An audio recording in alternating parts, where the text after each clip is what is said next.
नमस्कार मित्रों, मैं हूं अशोक वर्मा। भरोसे का नाम ही है टीवी20 न्यूज, जो रोज उपलब्ध कराता है ताजा तरीन खबरें। देश और प्रदेश की तमाम अहम खबरों के साथ आइए नजर डालते हैं इस खबर पर। अथरौलिया ब्लॉक परिसर में बृहस्पतिवार को जिलाधिकारी अरविंद कुमार सिंह, क्षेत्राधिकारी महेंद्र शुक्ला, तहसीलदार शक्ति प्रताप सिंह, ARO संजय सिंह की मौजूदगी में शांतिपूर्वक प्रमुख पद का नामांकन संपन्न हुआ।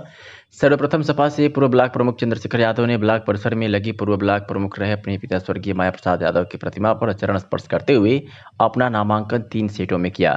नामांकन के समय सपा के राष्ट्रीय महासचिव बलराम यादव, क्षेत्रीय विधायक डॉक्टर संग्राम यादव, नगर पंचायत अध्यक्ष सुभाष चंद्र जायसवाल, जगदीश पांडे, संजय मिश्रा समेत सपा कार्यकर्ताओं की भारी भीड़ नजर आई। इसी क्रम में भाजपा समर्थित प्रत्याशी हर्षित सिंह ने 2 सीटों में अपना नामांकन दाखिल किया। इनके समर्थन में भाजपा के रमाकांत मिश्रा, जितेंद्र सिंह, गुड्डू, सुनील पांडे, चंद्रजीत तिवारी, धीरज मिश्रा समेत काफी संख्या में भाजपा कार्यकर्ता मौजूद रहे। पूरे नामांकन प्रक्रिया में पुलिस प्रशासन पूरी तरह से चुस्त और दुरुस्त रही। वही सभी समर्थकों को सड़क पर ही रोक दिया गया। प्रभारी निरीक्षक पंकज पांडे ने स्वयं जाकर भीड़ को नियंत्रित किया, तो वही PSC के जवान को भी पूरी मुस्तैदी से लगाया गया था। नामांकन के समय किसी भी प्रकार की कोई घटना नहीं हुई। वही दोनों प्रत्याशियों के समर्थकों ने नामांकन से वापस जाते समय बाहर सड़क पर जमकर नारेबाजी की। आइए सुनाते हैं कि पूर्व ब्लॉक प्रमुख चंद्रशेखर यादव व भाजपा समर्थित प्रत्याशी हर्षित सिंह ने क्या कुछ कहा। परिवार से लोग यहाँ ब्लॉक प्रमुख होते रहे हैं। इसके पिछले आपके पिताजी थे, फिर आपके चाचा जी थे, आप हैं। इस बार भी आपने नामांकन किया है, क्या उम्मीद है? अतरौलिया विकास को सबसे पहले जो 1972 में जब हमारे श्रद्धेय चाचा जी यहाँ के ब्लॉक प्रमुख हुए थे और उसके बाद अनवरत वो उत्तर प्रदेश सरकार में यहाँ से ब्लॉक प्रमुख होने के बाद कई बार कैबिनेट मंत्री रहे। उसके बाद हमारे पूज्य पिताजी 1982 से ब्लॉक प्रमुख रहे। दोनों लोगों की जो ये विचारधारा थी अतरौलिया में सामाजिक समरसता की, और यहाँ कोई कटुता का भाव न पैदा हो, यहाँ सामाजिक समरसता हो, एक दूसरे को लोग भाई से भाई की तरह प्यार करें। उसी जो बापू के सपनों का लोकतांत्रिक भारत था, अहिंसा के रास्ते पर चलते हुए एक समृद्ध अतरौलिया हो, संपन्न अतरौलिया हो और कटुता के सारे चीज़ खत्म हो, कहीं कोई क्लेश न हो और क्षेत्र का सतत विकास होता रहे। इन्हीं उद्देश्यों को लेकर के जो यहाँ की महान जनता ने हमारे परिवार पे लगातार 40-50 वर्षों से विश्वास किया है, मैं उसी सतत प्रक्रिया को आगे जारी रखने की कोशिश करूंगा। सर, आज आपने नामांकन अपना किया, इसमें प्रशासनिक सहयोग या प्रशासन से कोई दुराव? नहीं, अभी नहीं। अभी हमको जो मैं बधाई देना चाहूँगा इस थाना अध्यक्ष जी को, उप जिलाधिकारी को, CO साहब को, जो लोग लगातार जब मैं नामांकन करने आया हूँ तब से विशेष चीज़ों को देख करके कि कुछ अराजक तत्व जो मेरे खिलाफ साजिश कर रहे थे, माननीय थाना अध्यक्ष महोदय ने इसको बहुत अच्छी तरीके से महसूस करके जब से मैं आया हूं मेरे साथ सुरक्षा के लोगों को लगा दिए हैं। इस नाते अभी प्रशासनिक कहीं से कोई दुराव दिखाई नहीं दे रहा है। नामांकन किया प्रमुख पद का, ये लग रहा है जिले में आप सबसे युवा प्रत्याशी हैं, तो आप नामांकन आपका पहला चुनाव है, कैसा आपको? बहुत उत्साहित फील हो रहा है। और जैसा कि हमारी पार्टी भाजपा मोदी जी और योगी जी के नेतृत्व में पूरे देश और प्रदेश में विकास कर रही है, उसी भली भांत हम अपने ब्लॉक में विकास का एक नया मुहिम छेड़ेंगे और अपने ब्लॉक को पूरा नीचे से लेकर ऊपर तक पूरा चमकाएंगे। और जिस तरह से मेरे पिताजी अपने व्यवहार और कुशलता के लिए क्षेत्र में जाने जाते हैं, उसी कदमों पर मैं भी चलकर उनका नाम रोशन करना चाहता हूं और पूरे क्षेत्र को, पूरे जिले में सबसे अच्छा ब्लॉक बनाकर रहूंगा। युवा चेहरा है जी। अगर चुनाव आपके पक्ष में आता है तो युवाओं के लिए आप क्या करेंगे? पहली प्राथमिकता आपकी क्या होगी? युवाओं के लिए सबसे पहले प्राथमिकता उनका रोजगार, शिक्षा। आज यहाँ का युवा अपना ब्लॉक छोड़कर, अपना जिला छोड़कर दिल्ली, मुंबई ऐसे शहरों में ठोकरें खाता है क्योंकि यहाँ पे सुविधाएं नहीं हैं। वही सुविधाएं हम अपने ब्लॉक में, चाहे वो छोटे छोटे उद्योग होंगे या हमारे ब्लॉक के तहत कुछ ऐसे कार्य होंगे, हमारा PDS सिस्टम है, इन सब चीज़ों को हम बहुत ही विकसित तरीके से अपने युवाओं में भी बांटेंगे और युवा उसमें बढ़ चढ़ कर हिस्सा भी लेंगे। हम सभी युवाओं को अपने कंधे से कंधा मिलाकर चलने का मौका देंगे। नामांकन आपको शांतिपूर्ण ढंग से हुआ? अम्बेडकर नगर से बड़ी खबर निकल कर के सामने आ रही है, जहां ब्लॉक प्रमुख नामांकन में बवाल की तस्वीरें सामने आई है। हंगामे के बाद पहुंची पुलिस ने कड़ी मशक्कत के बाद किसी तरीके से स्थिति को नियंत्रण में किया। कटहेरी विधानसभा से विधायक पूर्व मंत्री लालजी वर्मा के हाथ से नामांकन का पर्चा छीनकर भाजपा प्रत्याशी तेजस्वी जायसवाल पर फाड़ने का आरोप लगा है। कई थानों की इस दौरान पुलिस फोर्स तैनात रही। जिले के बड़े अधिकारी भी टांडा ब्लॉक पर मौजूद रहे।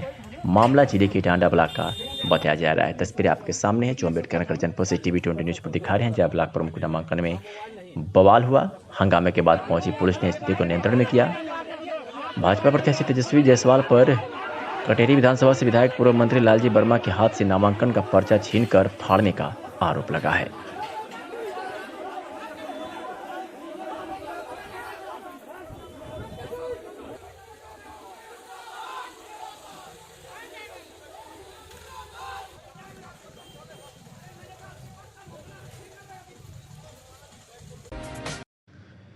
धर्म रक्षक श्री दारा सेना के राष्ट्रीय अध्यक्ष मुकेश जैन के वकील डॉक्टर ईपी सिंह ने कहा कि मुकेश जैन को राजनीतिक बदले की भावना से पूरी तरह से झूठा फंसाया गया है। वह पूरी तरह से निर्दोष है। डॉक्टर ईपी सिंह ने कहा कि सीजेआई द्वारा जगन्नाथपुरी में कार महोत्सव रथ यात्रा के आयोजन की अनुमति देने से इनकार करने पर मुकेश जैन ने व्यथित महसूस किया था और अपमानजनक भाषा में एक व्हाट्सएप ग्रुप में संदेश अपलोड किया। 4 मामले साइबर आतंकवाद में दर्ज किए गए। थाना साउथ एवेन्यू दिल्ली में एक मामला दर्ज किया गया। उस मामले में अग्रिम जमानत दिल्ली के माननीय न्यायालय द्वारा दी गई थी और 3 मामले उड़ीसा राज्य के जिला भद्रक, बालासोर और कटक में मुकेश जैन के खिलाफ दर्ज किए गए थे। अब तीनों मामले में माननीय जस्टिस एसके पाणिग्रहरी उड़ीसा उच्च न्यायालय कटक द्वारा मुकेश जैन को जमानत दी गई। डॉक्टर एपी सिंह ने कहा कि यह सच है कि पुरी में भगवान प्रभु जगन्नाथ के कार महोत्सव में न केवल भारत में बल्कि पूरे देश में आध्यात्मिक भावनाओं को बहुत प्रभावित किया है। राज्य, केंद्र सरकार और माननीय न्यायालय ने इस तथ्य को महसूस किया, उसके लिए बहुत बहुत धन्यवाद।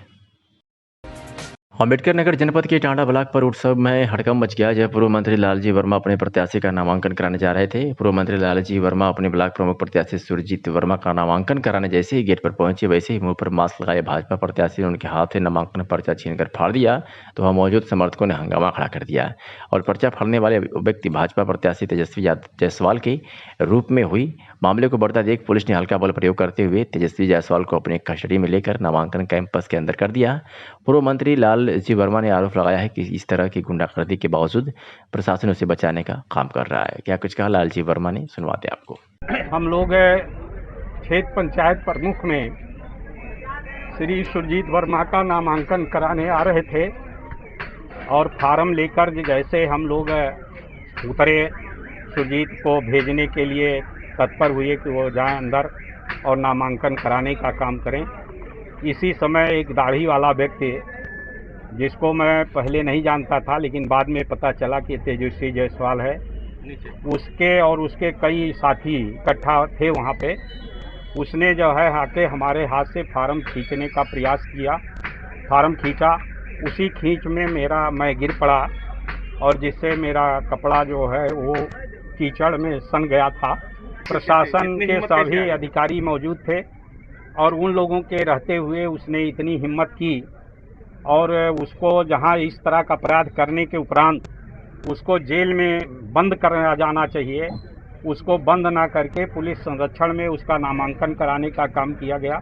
इस क्षेत्र पंचायत के सभी सदस्य, मुझे पूरा विश्वास है कि अब उनको अगर वो चुनाव लड़ेंगे, नाम वापस नहीं लेंगे, तो शायद ही उनको 1-2 अपना ही वोट नसीब हो, बाकी कोई वोट उनको मिलने वाला अब नहीं है।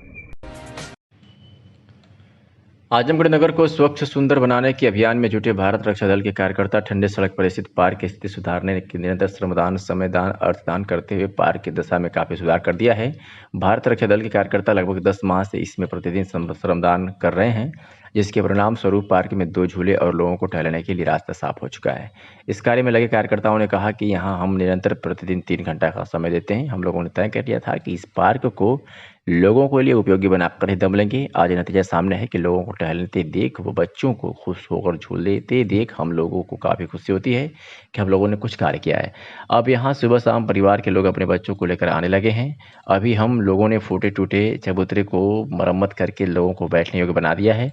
साथ ही कुछ बेंच कुर्सियाँ भी हम लोग बनवा रहे हैं, जिसके लिए लग जाने से लोगों का आवागमन काफ़ी बढ़ जाएगा और यही हम लोग चाह रहे थे। इतनी बड़ी भूमि जंगल होकर अनुपयोगी हो गई थी। इसे जिस मकसद से बनाया गया था उस मकसद में कामयाब करके हम इसे अच्छा बना देंगे। इस कार्य में प्रमुख रूप से सुनील कुमार वर्मा, आर.के. गुप्ता, हिमांशु सिंह, अरुण सिंह, मनोज श्रीवास्तव, रवि प्रकाश, नसीम अहमद, रामेश्वर प्रसाद, तुर्केश, दीपक जायसवाल, मनोहर प्रसाद, शंकर प्रसाद, पप्पू, हरिकेश विक्रम, धनंजय अस्थाना, उमेश सिंह गुड्डू प्रतिदिन सेवा दे रहे हैं। सगड़ी तहसील क्षेत्र के अजमतगढ़ ब्लॉक प्रमुख पद के लिए घमाघमी के बीच मनीष मिश्रा पिंटू पुत्र स्वर्गीय नगीना मिश्रा द्वारा एक सीट में नामांकन दाखिल किया। इस दौरान उनकी पत्नी अलका मिश्रा ने भी एक सीट में नामांकन दाखिल किया। इसके पूर्व घर से 60 गाड़ियों के लंबे हुजूम और समर्थकों के साथ चन्ना राम कालिका मंदिर जमीन हरखोरी पहुंचकर पूजा अर्चना करने की पश्चात ब्लॉक पर पहुंचे, जहां पहले से जैनपुर कोतवाली की भारी फोर्स बल महिला सिपाहियों के साथ गेट से लेकर अंदर तक तैनात थी।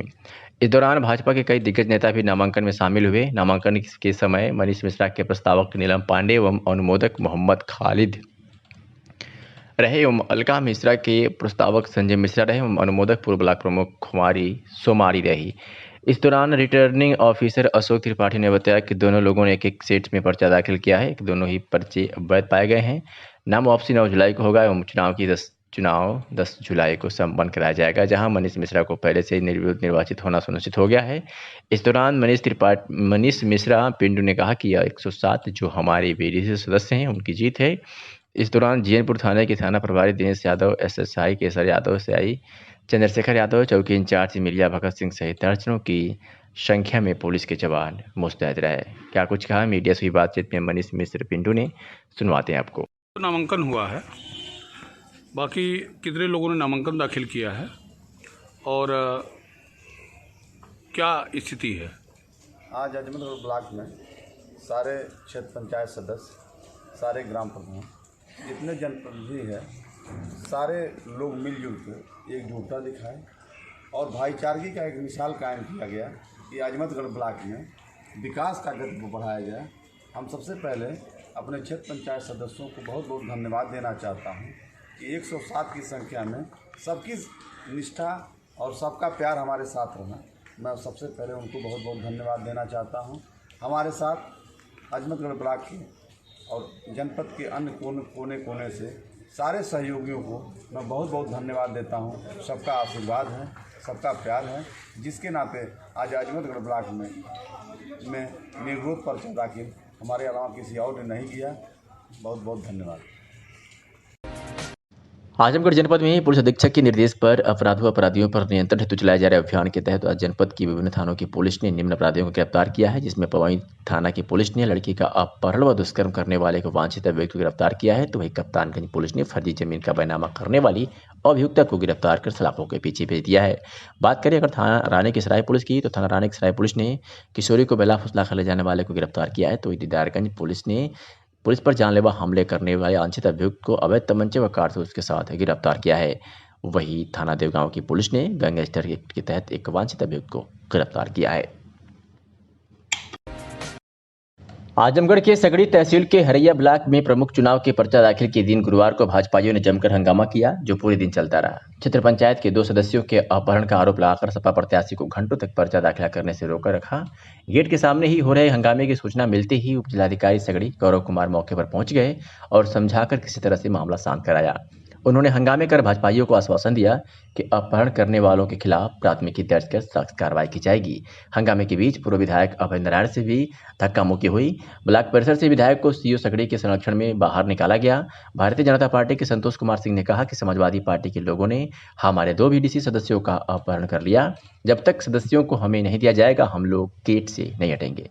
उप जिलाधिकारी सगड़ी गौरव कुमार ने कहा कि चुनावी प्रक्रिया अलग है, इसमें किसी तरह की बाधा उत्पन्न करना कतई ठीक नहीं है। अपहरण करना आपराधिक कृत्य है।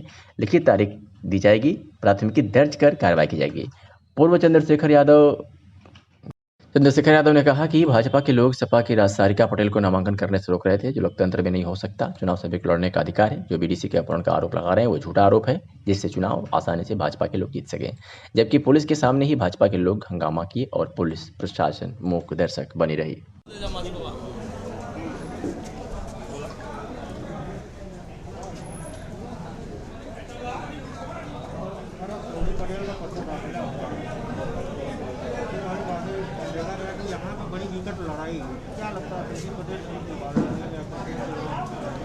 संदीप पटेल हमारे भारतीय जनता पार्टी के समर्थित उम्मीदवार हैं और कोई कांटे उटे की लड़ाई यहाँ नहीं है। यहाँ उनका पर्चा दाखिल आज हुआ है और उनकी जीत सुनिश्चित है। भारी मतों से संदीप पटेल जीतेंगे चुनाव 10 तारीख को। इसमें किसी प्रकार कोई संशय नहीं। सर, आप ही के दल से निकलकर प्रत्याशी हुई हैं, इसका क्या कहना है? प्रत्याशी दल से निकल कर हुई हैं, बात उस पर बाद में की जाएगी। अभी फिलहाल हमारे जो प्रत्याशी हैं उनके बारे में ही कहा जाएगा। आज हमारे प्रत्याशी संदीप पटेल का पर्चा यहाँ दाखिल हुआ है। यहाँ तमाम हमारे भारतीय जनता पार्टी के नेतागण, संतोष सिंह जी, सब लोग उपस्थित हैं। इन लोगों ने पर्चा दाखिल करवाया है। पार्टी की मंशा है कि हम सरकार की, प्रदेश सरकार, केंद्र सरकार की उपलब्धियों को लेकर सम्मानित क्षेत्र पंचायत सदस्यों के बीच में हम लोग जाएंगे और सूचना के आधार पर उनसे अपना वोट मांगेंगे। और हमको आशा नहीं, पूरा विश्वास है कि लोग केंद्र और प्रदेश की सरकार से खुश होकर अपने भारतीय जनता पार्टी के समर्थित उम्मीदवार संदीप पटेल को भारी मतों से विजयी बनाएंगे। धन्यवाद। अध्यक्ष हैं, जिले में कितनी सीटें निकल सकती हैं? 22 जिले में हमारे 18 सीट पर भाजपा। आज के चुनाव के संबंध में क्या कहते हैं? देखिए, चुनाव जो है शांतिपूर्वक चल रहा है। अभी यहाँ हरैया ब्लॉक में जो है 2 नामांकन जो है भरे जा चुके हैं, उनके द्वारा दिए जा चुके हैं। अन्य ब्लॉक्स में भी शांतिपूर्वक चल रहा है। सभी जगह मजिस्ट्रेट लगे हैं, ऐसी कोई दिक्कत की बात कहीं नहीं है। सर, यहाँ सूचना मिली है कि सपा जो समर्थित प्रत्याशी था उनको पर्चा दाखिल करने से रोक दिया गया था। नहीं, वो कुछ जो है, कुछ लोग जो है, जब भी मैं आया हूँ, कुछ लोग दरवाजे पर विरोध कर रहे थे। उनकी कुछ शिकायत थी कि जो है दूसरे प्रत्याशी को आने नहीं दे रहे हैं। तो उनसे मैं बातचीत किया हूँ। उनको कहा गया है कि उनकी जो भी शिकायत हैं, यदि वो किसी तरह का आरोप लगा रहे हैं तो संबंधित थाने में जाकर वहाँ FIR कराएं। तो थाना अध्यक्ष से भी मैं बात कर लिया हूँ, उनके सामने बात भी करा दी है, वो सहमत हैं। तो यहाँ से वो लोग थाने गए हैं। उनके जो भी आरोप हैं वो थाने में अपनी तहरीर दें, उसके ऊपर जांच होगी और समझाने के बाद वो मान गए हैं, हट गए हैं गेट से। और दूसरा जो प्रत्याशी था उसके द्वारा नामांकन कर दिया गया है। दोनों का नामांकन जो है पत्र दे दिए गए हैं। अजमतगढ़ की प्रक्रिया, अजमतगढ़ में अभी एक नामांकन पत्र दिया गया है, तो वहाँ भी शांतिपूर्वक चल रहा है। अभी नामांकन जारी है। तो मिली है सर, महाराजगंज में एक प्रत्याशी को जो कि अगवा करा दिया गया है, कल से सोशल मीडिया पर वायरल हो रही है। इसको अभी इसकी पुष्टि नहीं हुई है, पुलिस उसमें जांच कर रही है। जांच उपरांत इसकी पुष्टि हम कर पाएंगे। सर, गुलेरियागंज में भी 2 नामांकन पत्र जो है अभी दिए जा चुके हैं। अभी जारी है, 3 बजे तक का समय है। तो जो देना चाहे वो दे रहे हैं। सर, क्षेत्र में शांति? हाँ, शांतिपूर्वक चल रहा है। चारों ब्लॉकों में जैसा मैंने कहा शांतिपूर्वक चल रहा है। यहाँ छोटा विवाद था, उसको आके सुलझा लिया गया है। तो ऐसी कहीं कोई दिक्कत वाली समस्या नहीं है। शांतिपूर्वक निर्वाचन संपन्न कराया जाएगा। Grow up invest in consultancy के संचालक प्रबंधक सूर्यप्रकाश मदेसिया रिसु ने रक्तदान शिविर का आयोजन आजमगढ़ नगर से सटे निकट RTO ऑफिस घोरट स्थित अपने computer institute grow up integral institute of computer पर किया। इसमें अपने जन्मदिन को लोगों के साथ मनाते हुए रक्तदान किया और भी उपस्थित युवाओं को प्रेरित कर रक्तदान कराया। इस अवसर पर सूर्यप्रकाश मदेसिया ने बताया कि इनका आज 25वां जन्मदिन और इनके द्वारा किया गया 14वां रक्तदान है। इसके पहले भी इन्होंने ससमय पर रक्तदान कर बहुत से पीड़ित मरीजों की मदद की है। हम आपको बता दें कि सूर्यप्रकाश मदेसिया रिसु अपने इन्हीं सामाजिक कार्यों के लिए आए दिन चर्चा में भी रहते हैं। लॉकडाउन में अपने कोरोना योद्धा साथियों के साथ बिना अपने जान की परवाह किए हजारों लोगों की मदद की। सूर्यप्रकाश मदेसिया रिसु ने अपने जन्मदिन पर गरीब और दिव्यांग बच्चों के उज्जवल भविष्य की कामना करते हुए कंप्यूटर कोर्स CCC के भी फ्री शिक्षा देने का फैसला किया। इस अवसर पर उपस्थित सभी रक्तदाताओं एवं कोरोना योद्धाओं को दिया गया सम्मान पत्र। कार्यक्रम के दौरान सुधीर निषाद, समाजसेवी विकास राय, पंकज मिश्रा सहित तमाम लोग मौजूद रहे। जय हिंद साथियों, मैं सूर्यप्रकाश मदेसिया आप लोगों का तहे दिल से शुक्रिया अदा करना चाहता हूं। आप लोगों ने इस रिमझिम बारिश में अपना कीमती समय निकालकर मेरे जन्मदिन के अवसर पर मुझे आशीर्वाद दिया, प्रेम दिया और रक्तदान जैसी चीज़ें जो सभी लोग नहीं करते हैं। कोई रक्तवीर 100 में से एक कोई रक्तवीर ही करता है। ऐसा उपहार हमें और समाज को देकर आप लोगों ने बहुत ही नेक कार्य किया है। इसके लिए आप लोगों का बारंबार धन्यवाद। और मैं आज अपने जन्मदिन पर आज चाहूँगा कि जो भी गरीब दिव्यांग छात्र शिक्षा से वंचित रह जाते हैं उनके लिए एक पहल मैं करना चाहता हूं। मैं चाहता हूं कि मेरे computer institute glow up integral institute of computer के माध्यम से सभी गरीब एवं दिव्यांग छात्र छात्राओं को CCC की शिक्षा मुफ्त दी जाए।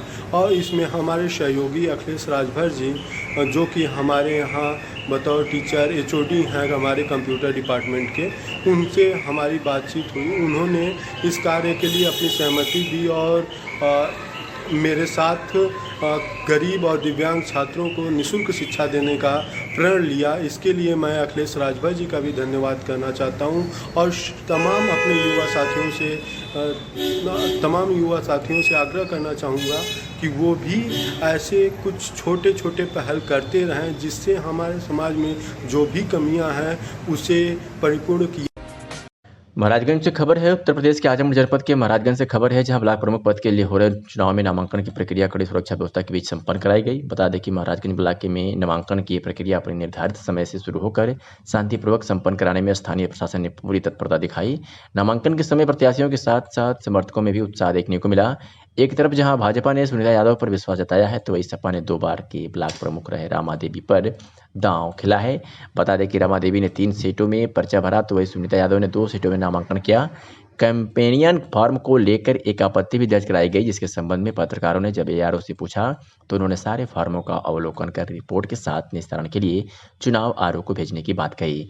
नामांकन के उपरांत सपा के मौजूदा विधायक नफीस अहमद ने सपा की जीत सुनिश्चित बताते हुए सपा राज्य में हुए विकास कार्यों की सराहना की, जबकि भाजपा समर्थित प्रत्याशी के पति ने भाजपा नेताओं का आभार व्यक्त करते हुए परिवारवाद और वंशवाद से महाराजगंज ब्लॉक को निजात दिलाते हुए क्षेत्र के विकास की बात कही। नामांकन के समय दोनों जनों के छोटे बड़े नेताओं के साथ कार्यकर्ताओं ने भी बढ़ चढ़कर हिस्सा लिया। चुनाव को लेकर क्षेत्र का विकास करना और क्या है।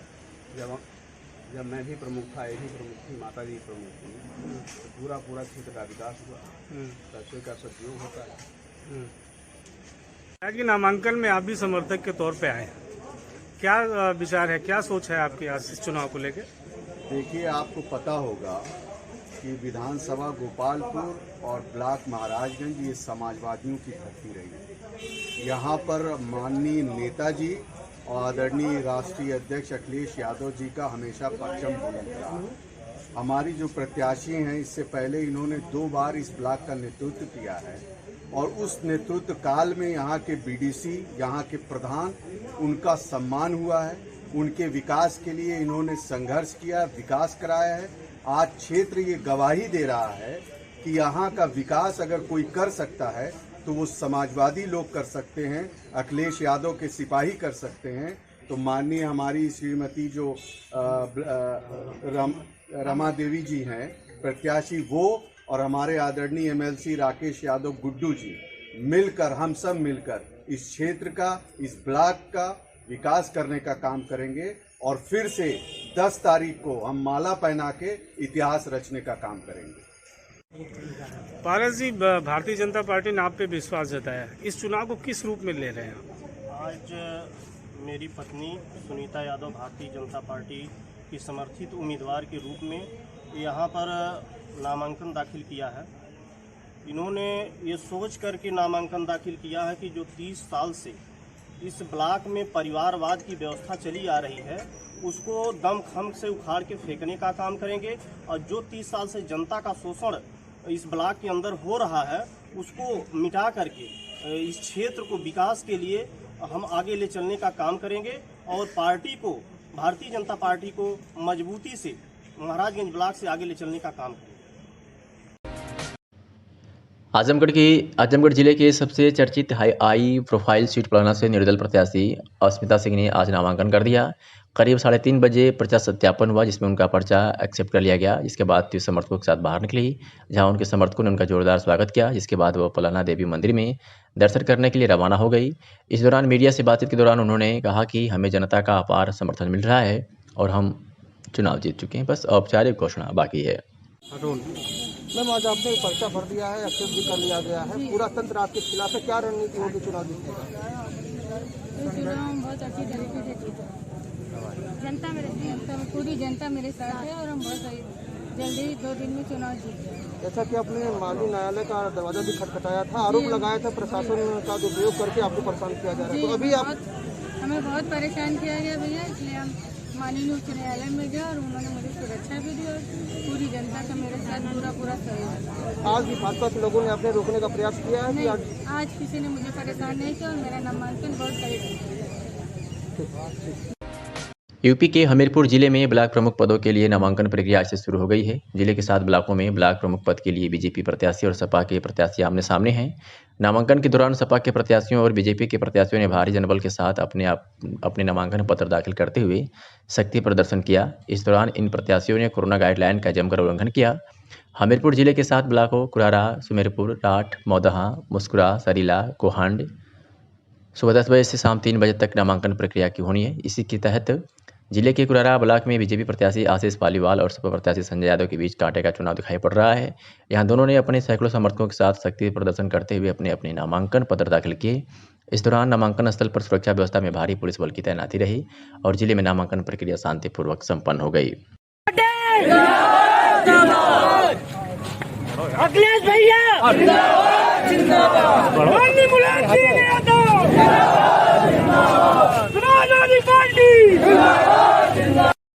आज आपने नामांकन किया, क्या प्राथमिकता रहेंगी?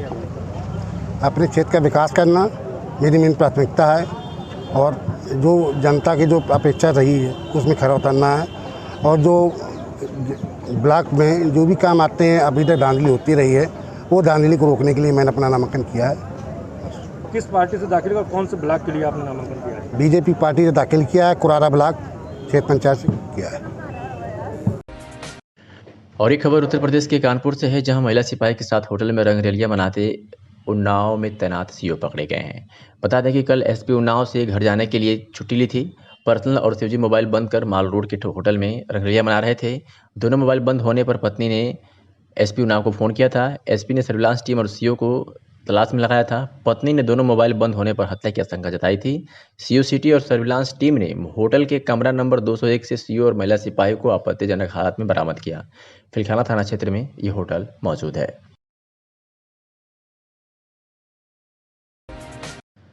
मिर्जापुर पुलिस ने आज 3 गांजा तस्करों को गिरफ्तार किया है और उनके पास से कई कुंतल गांजा बरामद किया है। बता दें कि पुलिस अधीक्षक के निर्देश पर अपराध की रोकथाम में अपराधियों पर अवैध मादक पदार्थों के विरुद्ध चलाए जा रहे अभियान के क्रम में थाना कछवा पुलिस, स्वाट व एसओजी की संयुक्त टीम द्वारा एक डीसीएम में 8 कुंतल गांजा के साथ 3 तस्करों को गिरफ्तार किया गया। थाना कछवा पुलिस, स्वाट व एसओजी की संयुक्त पुलिस टीम द्वारा मुखबिर की सूचना पर पुलिस ने गिरफ्तार किया है। इस बाबत क्या कुछ कहा पुलिस अधीक्षक मिर्जापुर ने, सुनवाते हैं आपको। कल दिनांक 7/7/2021 को मुखबिर के जरिए ये सूचना मिली कि एक डीसीएम में गांजा लाद करके आंध्रा से गाजियाबाद ले जाया जा रहा है। इस सूचना पर हमारी एसओजी की टीम, स्वाट की टीम और कछवा की टीम सक्रिय हुई। उन्होंने संयुक्त रूप से चेकिंग करना आरंभ किया। कछवा रोड स्थित कटका पड़ाव पर ये गाड़ी आती दिखाई पड़ी। हमारी टीम ने उसको चेक किया और चेक करके देखा तो उसमें 8 कुंटल गांजा रखा हुआ था। ऊपर आम की कैरेटें रखी हुई थी और नीचे 8 कुंटल गांजा रखा हुआ था। तो गांजे की बरामदगी की गई और साथ साथ 3 अभियुक्त भी पकड़े गए। सर, इस सावन का महीना चलने वाला, क्या ये कांवरियों के लिए गांजा ले जा रहे थे या क्या? ये चूँकि हम लोगों का गोपनीय विषय है, हम लोगों कुछ टेलीफोनिक नंबर हमको मिले हैं, ये हमारी विवेचना का विषय है और इस पर जल्द ही हम कुछ और खुलासा करेंगे और कुछ लोगों को और गिरफ्तार करेंगे। ये सर कहाँ लेके जा रही है? ये कौन सा इसका रूट है? ये कैसे लेके जा रही है? क्योंकि गाजियाबाद जा रही है। ये आंध्रा से लेकर के गाजियाबाद जा रहे थे, जो बिहार के रास्ते होते हुए हमारे बनारस और इधर मिर्ज़ापुर होते हुए इलाहाबाद होते हुए उधर गाजियाबाद तक जाते हैं। इसके पहले सर लखनऊ के एसओजी टीम ने बड़ी कार्रवाई की थी और ये लगभग वहाँ से आते हैं। सर क्या मतलब ऐसा हो पाता है कि जो अभी इतनी बड़ी कार्रवाई के बाद भी ये चल रहा है क्या? अभी कुछ दिन पूर्व जैसे आप बता रहे हैं, लखनऊ की एसटीएफ टीम द्वारा पकड़ा गया था, वो उड़ीसा से ले जाया जा रहा था ये आंध्रा से आ रहा था। इसको हम लोगों ने मुखबिर की सूचना पर पकड़ा है और अच्छी बरामदगी की है। जिस टीम ने बरामदगी की है उसको नगद 20,000 रुपये से पुरस्कृत किया जा रहा है। दूसरा मिर्जापुर पुलिस ने 4 जनपदीय मोटरसाइकिल चोरों को गिरफ्तार किया है। बता दें कि थाना कोतवाली, कटरा व कोतवाली शहर पुलिस की संयुक्त टीम द्वारा 4 नफर अंतरजनपदीय मोटरसाइकिल चोरों को गिरफ्तार कर उनकी निशानदेही पर 11 चोरी की मोटरसाइकिल बरामद की गई है। बता दें कि आज प्रभारी निरीक्षक कोतवाली, कटरा व कोतवाली शहर द्वारा पुलिस बल के साथ संगमोहाल पुल के नीचे संदिग्ध व्यक्तियों वाहनों की चेकिंग के दौरान मुखबिर से प्राप्त सूचना के अनुसार 4 मोटरसाइकिल चोरों द्वारा चोरी की मोटरसाइकिलें बेचने के लिए स्टेशन रूट से बथुआ की तरफ जाने की सूचना दी गई। इस सूचना पर पुलिस टीम द्वारा गहनता से चेकिंग के दौरान स्टेशन रूट की तरफ से एक साथ आ रहे 4 मोटरसाइकिल सवारों को पुलिस ने गिरफ्तार कर लिया। जैसा कि आप जानते हैं कि पिछले कुछ दिनों से बाइक चोरी की घटनाएं बढ़ी हुई थी। इस चोरी की घटना के अनावरण के लिए CO सिटी के साथ इंस्पेक्टर कटरा और कोतवाली साहब को लगाया गया था। इन्होंने अपने मुखबिर भी लगाए थे, साथ साथ सादे वस्त्रों में सिपाही भी लगाए थे, हमारी फोर्स भी लगी थी कि कल 8/7/2021 को आज 8/7/2021 को पता चला कि कुछ लड़के 4 मोटरसाइकिल पर सवार होकर के जा रहे हैं। तो संगमहल के पास हमारी टीम ने उनको चेक किया और उनसे पूछा गया तो उन्होंने बताया कि जो मोटरसाइकिलें इनके पास हैं वो चोरी की हैं। पूछताछ पर उन्होंने बताया कि इस तरह से वो मोटरसाइकिल की चोरी की वारदात करते हैं। उन्होंने और मोटरसाइकिलें चोरी की हैं जिसको वो बरामद करवा सकते हैं। पुलिस ने जाकर के रेलवे स्टेशन के पास उनकी निशानदेही पर मोटरसाइकिलें बरामद की। कुल 11 मोटरसाइकिलें बरामद हुई हैं जिसमें 6 हमारे घटना संबंधित हैं, यानी 6 का मुकदमा लिखा गया है और 5 मोटरसाइकिलें जो हैं वो आसपास के जनपदों और अपने जनपद से जानकारी की जा रही है। ये बड़ा अच्छा गिरोह है और ये इसमें आप देख रहे होंगे 16-17 साल के बच्चे भी हैं। क्या इससे लग रहा है आपको कि गाड़ी जो ये सब सर यंग हैं और नए युवा हैं, क्या ये प्रेम का खुश करने के लिए या नशा के लिए क्यों करते हैं? क्या ये बताएं, चोरियाँ क्यों करते हैं? नहीं, पूछताछ में जैसा इन्होंने अभी प्रारंभिक जानकारी दी, ये बताया कि ये लोग नशे के आदी हैं और चोरी करके मोटरसाइकिल ले जाते थे, जो पैसा मिलता था उससे इसमें हेरोइन खरीद करके नशा करते थे। ठीक सर।